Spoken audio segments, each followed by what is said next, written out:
చూడు రైఫుల్ని ఏ విధంగా పెట్టుకోవాలి ఆ సమయంలో. మెచ్చడు కిందకి ఉండాలి.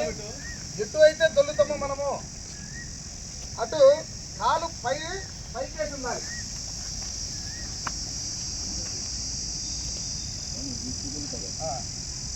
ఎటైతే దొల్లుతామో ఆ కాలు కింద ఉంటుంది, ఆపోజిట్ కాలు పైన ఉంటుంది. ఈ సమయంలో వెపన్కు ఎటువంటి హాని జరగకూడదు. మీకు వెపన్ డ్యామేజ్ అయిందంటే మనము ఫెయిల్ అయినట్టే లెక్క. అందుకని చూడు పట్టు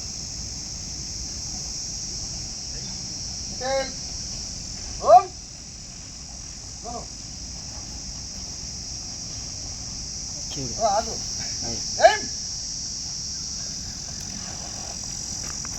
చూడు ఎటు సైడ్ వాళ్ళే చేశారు. ఇటు ఏమైనా శత్రువులపై ఎటు పెట్టారు. పడుకున్న తిట్టు పెడితే ఎవరికి ప్రమాదం? మనం ఎంతమంది మన సిబ్బంది మీద ఫైట్ చేయాల్సింది. అయితే మనం ఏమంతా శత్రువుల పైన ఏం తీసుకునేటప్పుడు శత్రువుపై ఏం చూసి ఫైట్ చేయాలి. ఓకేనా? డీటెయిల్ డౌన్ పెట్టు. మళ్ళా ఇప్పుడు ఇటు రావాలంటే అంటే ఏమంటే అటు వెళ్ళినా ఇటు వెళ్ళినా ఎలా వస్తారు చూడండి. కాలు చూడు ఎలా వేసుకున్నారు. ఆ సమయంలో రైఫుల్కి ఎటువంటి మట్టి కూడా తాకచ్చు చూడండి.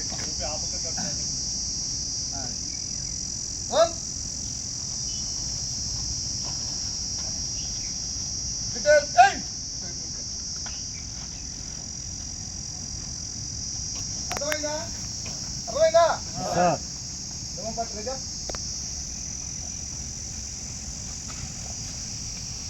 ఇది పగటి పూట చేసి కదలికలు. ఈ మనం ప్రాక్టీస్ చేసి